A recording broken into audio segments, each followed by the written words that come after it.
ವೀಕ್ಷಕರೇ ನಮಸ್ಕಾರ. ವಾರ್ತಾ ಭಾರತಿ ಟಾಪ್ 20 ನ್ಯೂಸ್ಗೆ ಸ್ವಾಗತ. ಇವತ್ತಿನ ಪ್ರಮುಖ ಸುದ್ದಿಗಳ ಹೈಲೈಟ್ಸ್ ನಿಮಗಾಗಿ ಇಲ್ಲಿದೆ.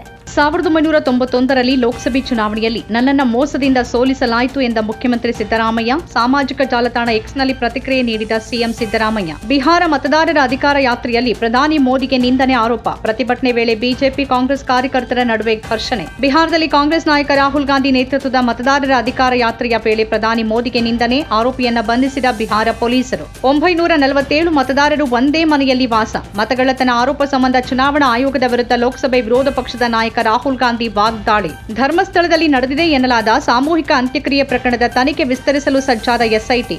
7 ವರ್ಷಗಳ ಹಿಂದಿನ ಸಮಿತಿಯೊಂದರ ವರದಿಯನ್ನು ಪರಿಶೀಲಿಸಲು ವಿಶೇಷ ತನಿಖಾ ತಂಡದಿಂದ ಸಿದ್ಧತೆ.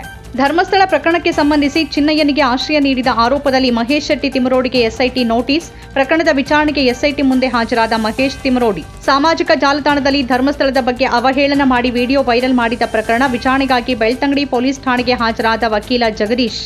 ಆರ್ಎಸ್ಎಸ್ ಬಿಜೆಪಿ ನಾಯಕರು 75ನೇ ವಯಸ್ಸಿಗೆ ನಿವೃತ್ತರಾಗ್ತಾರೆ ಅನ್ನೋ ಬಗ್ಗೆ ಚರ್ಚೆ ಮಧ್ಯೆ 75ನೇ ವಯಸ್ಸಿಗೆ ನಿವೃತ್ತಿ ಆಗಬೇಕು ಅಂತ ನಾನು ಹೇಳಿಲ್ಲ ಅಂತ ಸ್ಪಷ್ಟನೆ ನೀಡಿದ ಆರ್ಎಸ್ಎಸ್ ಮುಖ್ಯಸ್ಥ ಮೋಹನ್ ಭಾಗವತ್.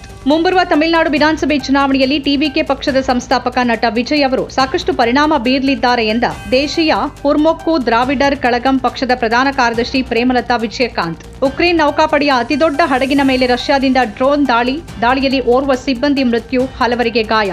ಅಂತಾರಾಷ್ಟ್ರೀಯ ಹಣಕಾಸು ನಿಧಿಯ ಕಾರ್ಯನಿರ್ವಾಹಕ ನಿರ್ದೇಶಕರಾಗಿ ಭಾರತೀಯ ರಿಸರ್ವ್ ಬ್ಯಾಂಕ್ನ ಮಾಜಿ ಗವರ್ನರ್ ಊರ್ಜಿತ್ ಪಟೇಲ್ ನೇಮಕ. ಪತ್ರಕರ್ತ ಅಭಿಸಾರ್ ಶರ್ಮಾ ಅವರ ತೆರಿಗೆ ಪಾವತಿ ವಿವರ ಟ್ವೀಟ್ ಮಾಡಿದ ಬಿಜೆಪಿ ಸಂಸದ ನಿಶಿಕಾಂತ್ ದುಬೆ. ಪ್ರಕರಣ ದಾಖಲಿಸುವುದಾಗಿ ಎಚ್ಚರಿಕೆ ನೀಡಿದ ಶರ್ಮಾ. ಬಿಜೆಪಿ ಪ್ರತಿಯೊಬ್ಬರ ಐಟಿಆರ್ ಅಂಶಗಳನ್ನು ಬಹಿರಂಗಪಡಿಸಿ ಗುರಿ ಮಾಡ್ತಿದ್ಯಾ? ರವೀಶ್ ಕುಮಾರ್ ಪ್ರಶ್ನೆ. ಎಂಬಿಬಿಎಸ್ ಕೋರ್ಸ್ಗೆ 2017-18ನೇ ಶೈಕ್ಷಣಿಕ ಸಾಲಿನಲ್ಲಿ ಅರ್ಹ ವಿದ್ಯಾರ್ಥಿನಿಯೊಬ್ಬರಿಗೆ ಪ್ರವೇಶ ನಿರಾಕರಣೆ.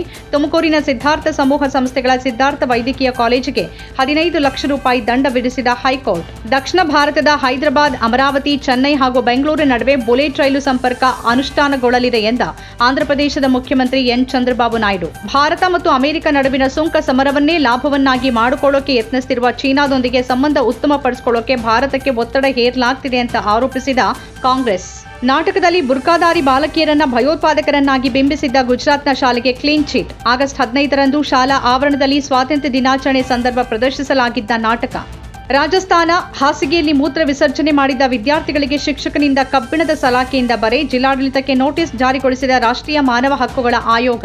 ಉತ್ತರಾಖಂಡದ ರುದ್ರಪ್ರಯಾಗ ಮತ್ತು ಚಮೋಲಿ ಜಿಲ್ಲೆಯಲ್ಲಿ ಮೇಘಸ್ಫೋಟ ಸಂಭವಿಸಿದ್ದು ಹಲವಾರು ಕುಟುಂಬಗಳು ಅವಶೇಷಗಳ ಅಡಿಯಲ್ಲಿ ಸಿಲುಕೊಂಡಿರುವ ಸಾಧ್ಯತೆ. ಮಲ್ಪೆ ತೊಟ್ಟಂ ಬಳಿ ಸಮುದ್ರದಲ್ಲಿ ಮೀನುಗಾರಿಕೆ ನಡೆಸ್ತಾ ಇದ್ದ ದೋಣಿಯೊಂದು ಅಬ್ಬರದ ಅಲೆಗಳಿಗೆ ಮಗುಚಿ ಬಿದ್ದಿದ್ದು ದೋಣಿಯಲ್ಲಿದ್ದ 4 ಮೀನುಗಾರರು ಅಪಾಯದಿಂದ ಪಾರು. ಸತತ 3ನೇ ವರ್ಷ ಡೈಮಂಡ್ ಲೀಗ್ ಫೈನಲ್ನಲ್ಲಿ ರನ್ನರ್ ಅಪ್ ಆಗಿ ಹೊರಹೊಮ್ಮಿದ 2 ಬಾರಿಯ ಒಲಿಂಪಿಕ್ಸ್ ಪದಕ ವಿಜೇತ ಭಾರತದ ಹೆಮ್ಮೆಯ ಅಥ್ಲೀಟ್ ನೀರಜ್ ಚೋಪ್ರಾ.